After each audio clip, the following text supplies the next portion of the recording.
Where do you find these guys, Phil? Is there a community? Is there a special place you guys get together?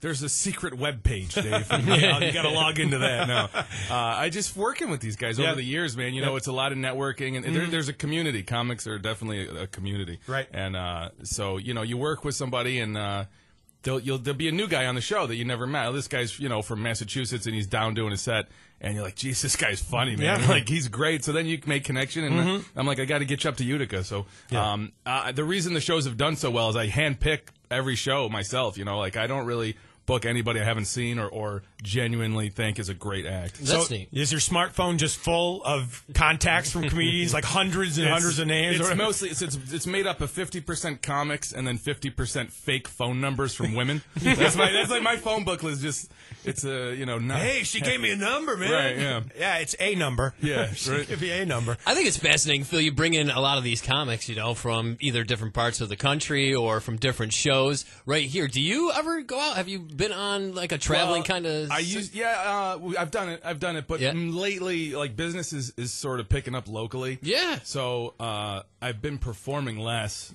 traveling and performing less and doing more stuff locally. We're getting our we just launched our new trivia website. So that's live now. So there's I've been working on that aspect of the business, the side, the kind that makes money. Not I know performing is it's a passion project. It's great, but it's not necessarily a ton of money. No, but that's neat. You've turned your passion and something that you love into a business, and with the trivia and the comedy, I think that's neat. But I guess it's great. Kudos to you and not having to travel. But stories that you hear from these guys traveling, or I've had some. I've been on the road for a few years, and there's some stories and stuff that happens where, when it starts going down, you're just like, this is the comedy story that everybody is talking about. I couldn't believe some of the things that have happened post-show, man. There's with stuff that I can't even talk about on the radio now. I'm running through the index no, that's inappropriate. So is that. That's talking to Phil Farda, and on the phone right now, Jaye McBride, billed as one of them. How's it going? How are you, Jay? Good, thanks. Good. Sorry, I didn't mean to cut you off. No, that's okay. And Phil's here sitting with us today. Jay, hi, my friend. Hi again, Phil. Yeah. Hi. Good to talk to you again. Where are you sitting, or where are you located right now, Jay? I actually am home with the flu. Here's how bad it is. I actually put the tank top I'm wearing, I put on inside out and backwards. All right. Yeah, so the tag is right in the middle of my chest. Mm-hmm. Yeah, that is one qualification. They say that's good for the flu. It's good for the right. flu. It's like a good luck thing. Yeah. And where are you in the Mohawk Valley or somewhere else? Albany. Okay, cool. And we got to get it straight here because we got Jay on the phone and Jay here in the studio, so we'll get it straight. How long you been doing comedy, Jay? About 6 years now. Mm-hmm. So 6 years. So I'm having some pretty good run lately, knock wood. So. Mm-hmm. What were you doing before that? Were you doing something else and you all of a sudden just landed in comedy, or what happened? No, well, I have 3 brothers, so basically all we did was make fun of each other through our entire childhood. So, I pretty much been doing comedy most of my life, but before that, I was basically retail jobs here and there. Jay, I think I initially met you probably 5 years ago because, Dave, you were just asking about how we run into each other and meet each other. I saw Jay for the first time at the Uptown Theater when the Uptown Theater was open.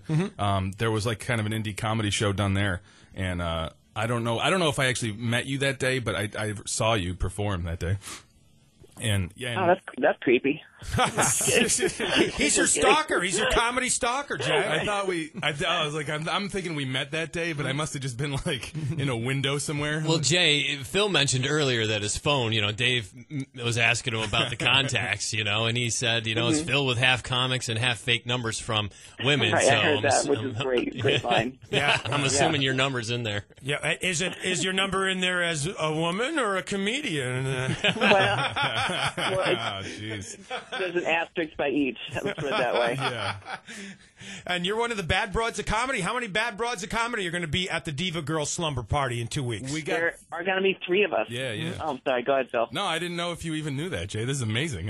You pay attention. This is great. There's 3. We got 3 comics. And I can even let Jay speak some more on this. Anna Phillips is going to be closing the show. Jen McMullen is our opener. And again, same thing.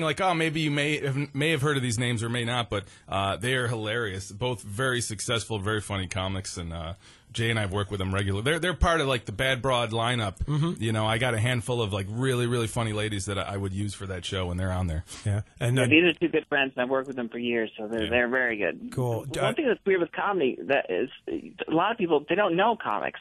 So if you ask someone to 10 comics, a lot of people just couldn't. So it's not like music where there's so many household names, too. So yeah, and Jay, you got a personal life, married, kids. What Tell us a little bit about you. No, That's the right answer. No. Nothing. Happily single. Whatever do you mean? Mm-hmm. Well, I am transgender. I should tell you that. Mm-hmm. I'm still allowed the slumber party, though, right? Of course. Well, yeah, of course. They're letting me go. You should be fine. Okay, good. I don't want that to be an awkward situation. But no, I live in Albany. Got no kids. No, not dating. I'm pretty much, I'm very lazy. My life is a slumber party. Is the dating tougher because of transgender issues? Oh God, yeah. Mm-hmm. Oh yeah. Because you think guys hate it when you lie about your age. That's great. Do you use some of those experiences on talk about them on stage? I do. I mean, most of my humor, I put like a twist in a lot of things. So it starts off in truth, and then it veers off into a really dark place, in the dark corners of my mind.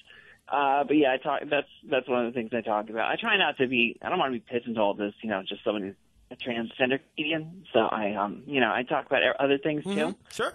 But yeah, no, I definitely tap that well. Now I'm really interested in to see how you are categorized in Phil's phone. Now I really want to know. That's I'm in the maybe file. There's just a question mark after her name, that's all.